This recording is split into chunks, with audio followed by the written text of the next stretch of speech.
साथ जया शेट्टी और आप देख रहे हैं युग का इंसाफ न्यूज चैनल। आइए देखते हैं आज की ताजा खबर।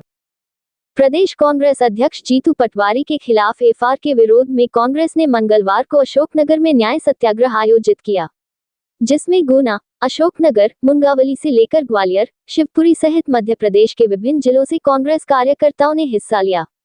उम्मीद की जा रही थी कि कम से कम 5,000 कार्यकर्ता शामिल होंगे, लेकिन यहां 10,000 से अधिक कांग्रेस कार्यकर्ताओं के अलावा किसान और भाजपा सरकार की दमनकारी नीतियों से परेशान लोगों ने भी अपनी सहभागिता निभाई।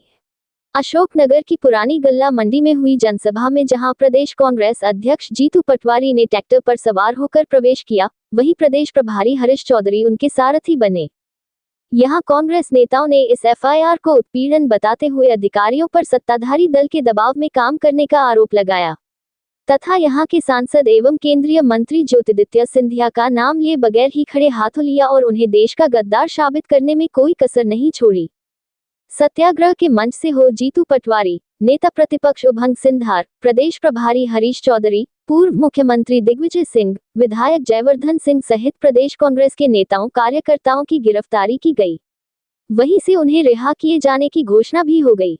जनसभा को संबोधित करते हुए कांग्रेस प्रदेश अध्यक्ष जीतू पटवारी ने कहा कि मैं प्रदेश के सभी कलेक्टर, एसपी से आग्रह करता हूं कि आप सरकार का कहना मानो, लेकिन ध्यान रखो कि आप जनता के भी अधिकारी हैं।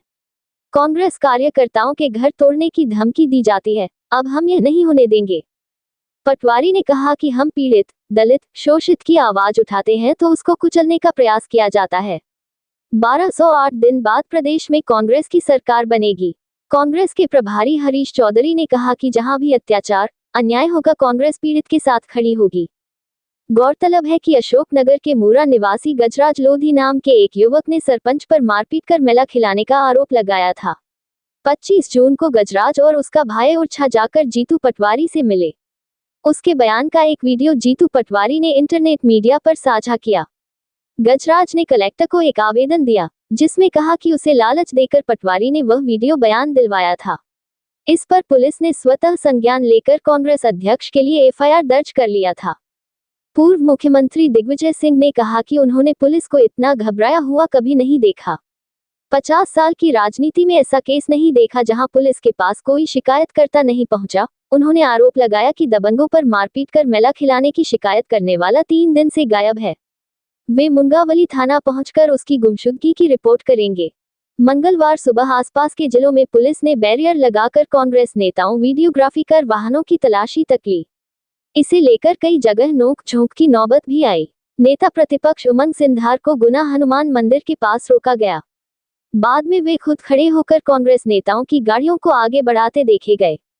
ब्यूरो रिपोर्ट प्रकाश महावर कोहली के साथ कैमरामैन महमूद पठान। अकबर है क्या काम है? कल सुबह तो मिला था मेरे रमेश नायक जी वहां बैठे हुए। अकबर और कैलाश त्रिपाठी पर पुलिस ने रिपोर्ट दर्ज की कि साहब इन्होंने चाकू मारा।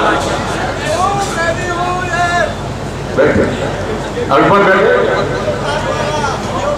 और तुम भी तो बाद में आए थे। बात यह है कि इन दोनों का नाम दर्ज कर दिया के साथ इन लोगों ने चाकू मारा। जब चाकू मारने की बात आई तो ये लोग मेरे पास आए, कैलाश भी आया और अकबर भी आया।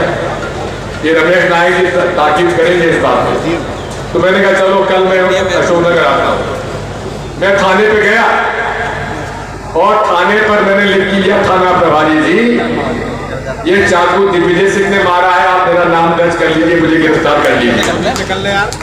वो कहने के साथ आप क्या बात करते? मैंने कहा मैंने चाकू मारा जब आपने इन दोनों लड़कों का नाम डाल दिया जो यहाँ थे नहीं।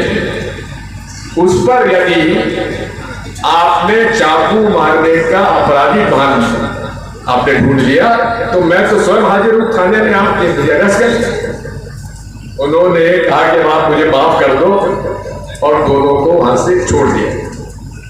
यही हालत आज जीतू पटवारी जी की है। जीतू पटवारी जी पर ये बहुत बड़ी कृपा की है अशोकनगर की पुलिस ने, उनको बहुत बहुत धन्यवाद दूंगा। आज यदि वो बिना किसी रिपोर्ट के स्वयं पुलिस अगर मुकदमा दर्ज उसने कर दिया, बहुत बहुत धन्यवाद एसपी साहब और ये अशोकनगर पुलिस को। हम लोग इतने लोग यहाँ इकट्ठे भी नहीं होंगे। अब बड़ी मुसीबत है। प्रताप सिंह जी लोधी हमारे दमोह के जवेरा के 2 बार के विधायक मुझसे आके मिले। उन्होंने कहा साहब हम 3 दिन से वो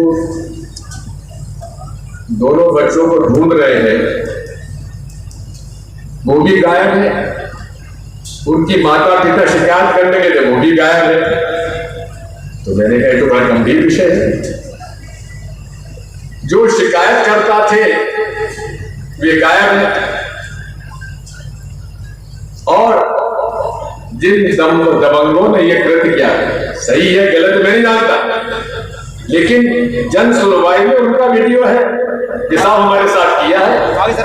तो जैसे हमारे पूर्व के वकील साहब ने कहा कि एफआईआर दर्ज तो करना चाहिए, सुप्रीम कोर्ट का निर्देश है, तो बड़ी मेहरबानी करी एसपी साहब ने और यहाँ की पुलिस ने, जो उन्होंने उन दबंग के खिलाफ कोई एफआईआर दर्ज नहीं की। लेकिन हमारे ये भी बहुत दबंग है, जीतू पटवारी जी में मैं यूथ कांग्रेस जमाने से इनको देखता हूं, इनके खिलाफ एफआईआर दर्ज कर दी।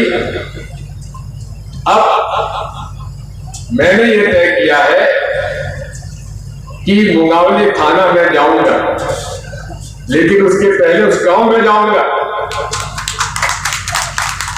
और जाके उस परिवार को ढूंढूंगा, गांव वालों से मिलूंगा और मिलकर पूछूंगा कि भाई ये बच्चे कहाँ हैं, इनके माता पिता कहाँ हैं। अगर वहां नहीं मिले तो मुंगावली थाने में जाकर उनकी गुमशुदा की एफआईआर दर्ज दिग्विजय सिंह और प्रताप सिंह कराएंगे। मंजूर है? स्वीकृति है? मंजूर है? धन्यवाद। अब आखिरी बात, जब 8 तारीख तय की जा रही थी तो मैंने जीतू से कहा भाई अरे वो जयवर्धन पे बेचारे पे थोड़ी कृपा कर, 9 तारीख का उसका जन्मदिन है, कहां मनाएगा। तो भाई जीतू है, नहीं आपको आना पड़ेगा। मेरी बात जयवर्धन से बात हो गई, जेबी से बात हो गई। मैंने कहा उसने क्या कहा, उनका कह 8 तारीख से उठ गया, चलो पिता के पास क्या करें, आज बुढ़ापे पहुंच जाता तो बेटी की बात ना मानो तो मुसीबत है। तो चलिए हम सब लोग 8 तारीख को मुसीबत यहाँ पे पहुंच गए, और ये भी तुम जहां भी रहो कल, हमारी तरफ से तुमको बहुत हार्दिक शुभकामनाएं, बहुत बहुत धन्यवाद। बोलो भारत माता की जय। मेरा मंच भी एक बार भैया नीचे बैठ जाओ, सबके घुटने दर्द कर रहे हैं, नीचे बैठ जा सकता है। हमारे सत्पाल ने आज कांग्रेस ज्वाइन की है, उसके लिए जोरदार तालियां बजा दो भैया। मंच पर एक बार फिर से भारत माता की। भैया आप भी बैठ जाओ, व्यवस्था हो रही, थोड़ा पीछे तक बैठ जाओ, 10 मिनट बोलने की आज्ञा है मुझे। भैया पीछे आप भी बैठ जाओ। की तादाद में आकर जो कांग्रेस पार्टी के कार्यकर्ताओं का हौसला पूरे मध्य प्रदेश में आपने बढ़ाया है, इस अन्याय और अत्याचार के खिलाफ बिगुल में जो आपने सहयोग दिया है, मैं सारे गुना संसदीय क्षेत्र के परिवारजनों को, अशोकनगर के सभी हमारे तीनों विधानसभा के परिवारजनों के चरणों में सर रखकर आप सबको प्रणाम करता हूं। यहाँ उपस्थित सभी हमारे परिजन आदरणीय हरीश चौधरी जी, आदरणीय दिग्विजय सिंह जी, आदरणीय भुलिया जी, आदरणीय मुख्तार मेहराम जी, आदरणीय कमलेश्वर जी, मेरी खून की कांग्रेस के नेताओं के खून की अंतिम खून से गिरेगी। साथियों, एक शेर था कुछ दिनों पहले जब सरकार गिरी थी तब आया था सामने, वसूलों पे आंच आए तो टकराना जरूरी है, और जिंदा है तो जिंदा रहना, अरे जिंदा है तो जिंदा नजर आना जरूरी है। माननीय ज्योतिरादित्य सिंधिया जी ने घमंड से शायरी की थी। उन्होंने इस पूरी घटना के बाद वक्तव्य दिया कोई नहीं आता तो कितना घृणित काम किया है जीतू पटवारी ने। बार बार क्यों कर रहा है? उन्होंने कहा कि इतनी निंदनीय काम कांग्रेस के अध्यक्ष ने किया, समाज में विघटन पैदा करने का प्रयत्न किया। शर्म आनी चाहिए ज्योतिरादित्य जी आपको। आप यहाँ से सांसद हैं, आपकी ये जनता है, आप यहाँ के जनसेवक हैं। आप कहते थे कि मैं जनता मेरी भगवान है। एक लोधी समाज का बेटा 25 दिन तक दर बदर घूमा कलेक्टर के पास, एसपी के पास, अखबारों में उसके 25 वीडियो। आरोप क्या था? गुहार क्या थी कि मुझे मारा गया, मेरी मोटरसाइकिल छीनी गई, मुझे फटकारा गया, मुझे मेला खिलाया गया। दोनों भाई उसकी मां पुलिस वालों के सामने, एसपी के सामने गुहार लगा रहे। 300 किलोमीटर 25 दिन तक जब न्याय नहीं मिला तो उठा आया। उसने मेरे से बात की, मैंने उससे पूछ कर वीडियो वायरल किया। उद्देश्य क्या था कि सरकार को इस पीड़ित व्यक्ति की पीड़ा का पता चले।